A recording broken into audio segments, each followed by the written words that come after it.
Before we get started, if you want to open up your book, we're on page 306, and you can follow along. We are going to use unit rates to solve problems.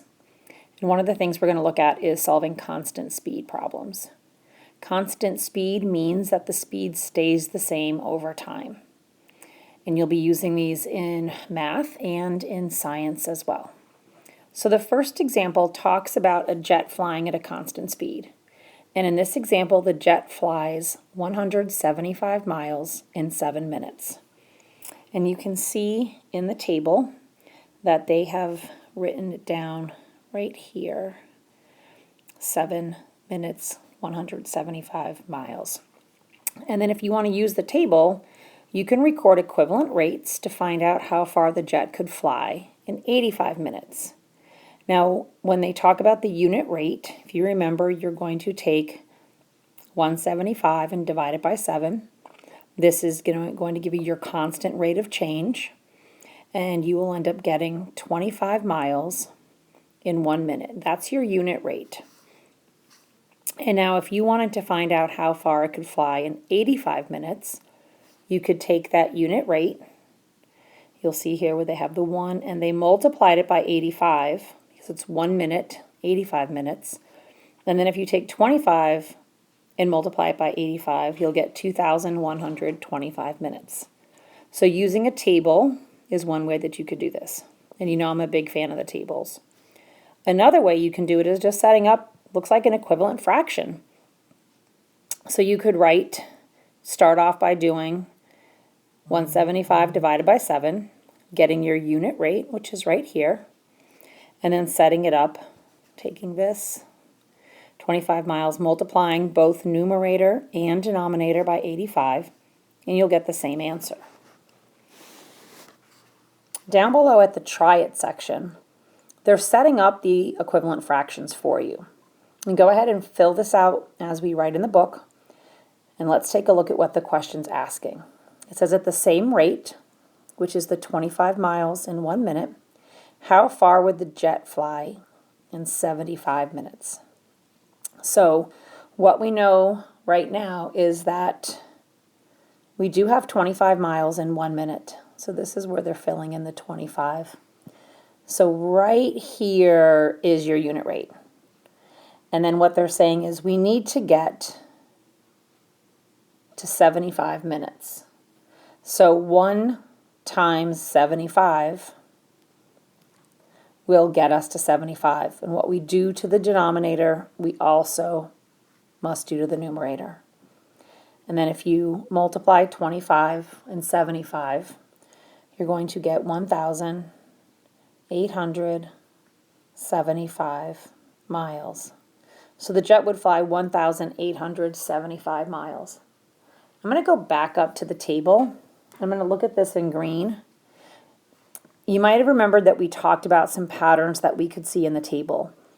And because these are not fractions, you got to emphasize these are not fractions, we could actually add up the minutes here.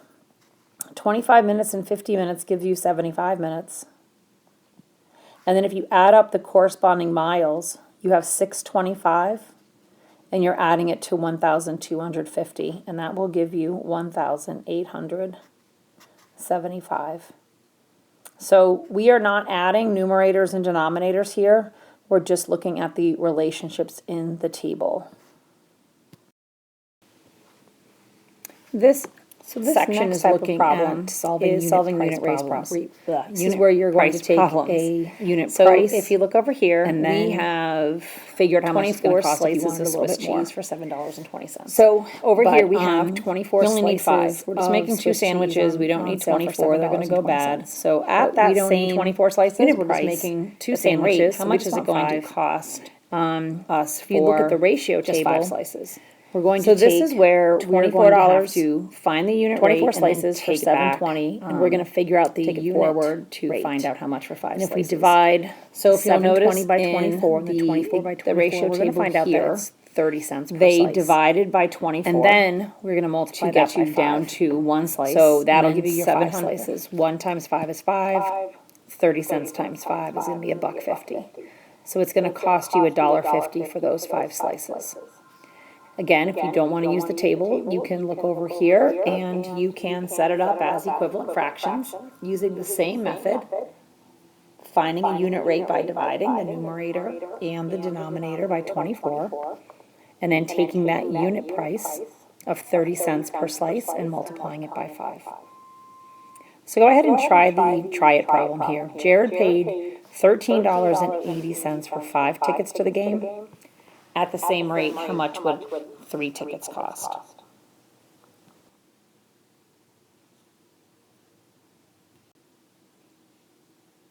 So we set up the ratio. We have $13.80 divided by 5. The numerator and the denominator is divided by 5, so we get $2.76 for 1 ticket, which is right here. And then if you multiply the numerator and the denominator by 3, you would have $8.78 for 3 tickets.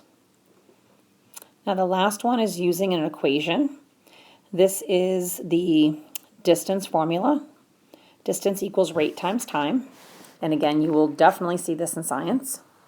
So here we have a ferry boat travels at a constant speed of 57.5 miles in 2.5 hours. How long would it take the ferry boat to travel 92 miles at that rate? So they have a table set up, and you can see right here is where they have the information. And then they divided by 2.5 because that is the denominator, because we're talking about distance over time. If you remember from our earlier chapters, it was always going to be the y divided by the x.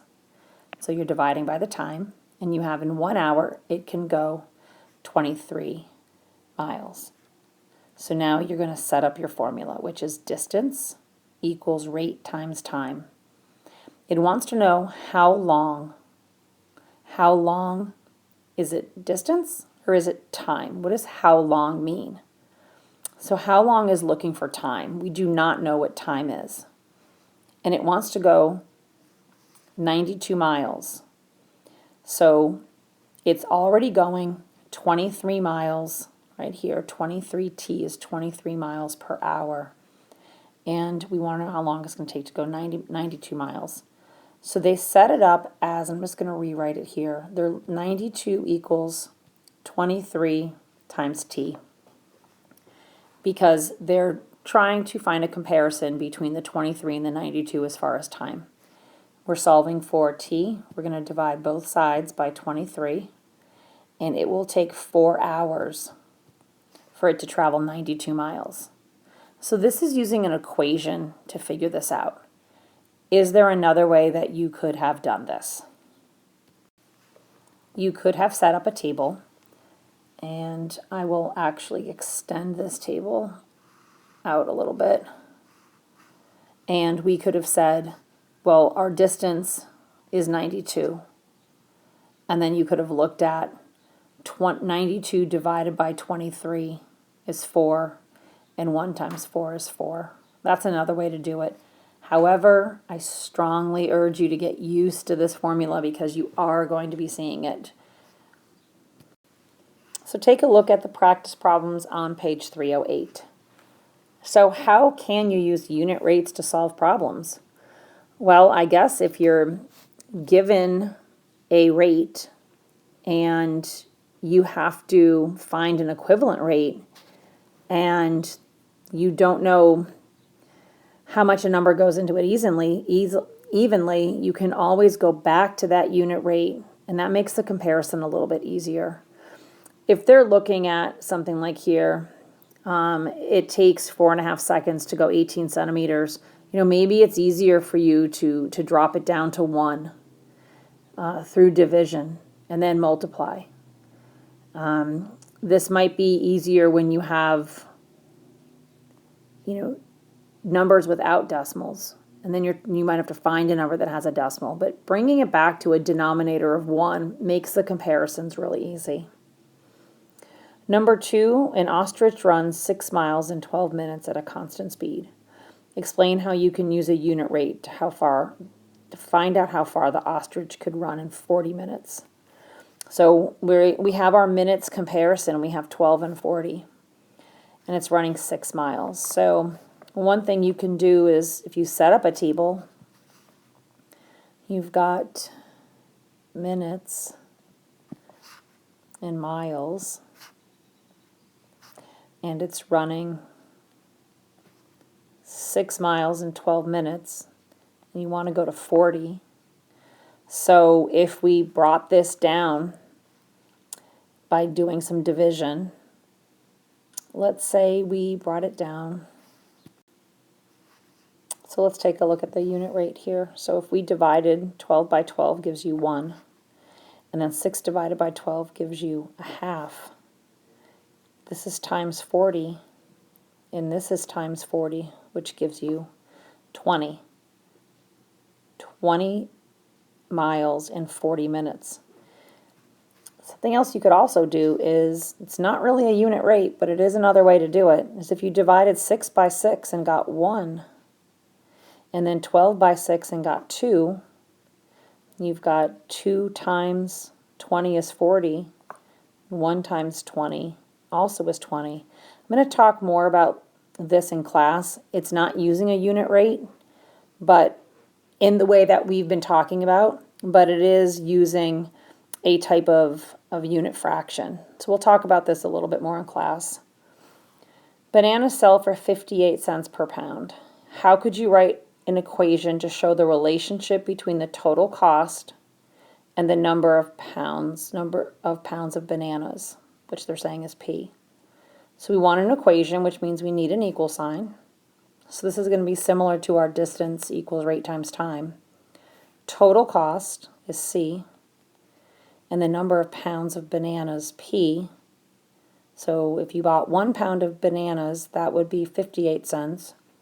If you bought 2 pounds of bananas, that would be $1.16. So we're doing some multiplication. C equals 0.58p. I didn't write that very neatly. There you go. For 4 and 5, you're going to use unit rates to solve these two. And for number 6, you're going to use the information from 5 to write an equation just like we just did. So go ahead and give these a try, and we will review when we meet.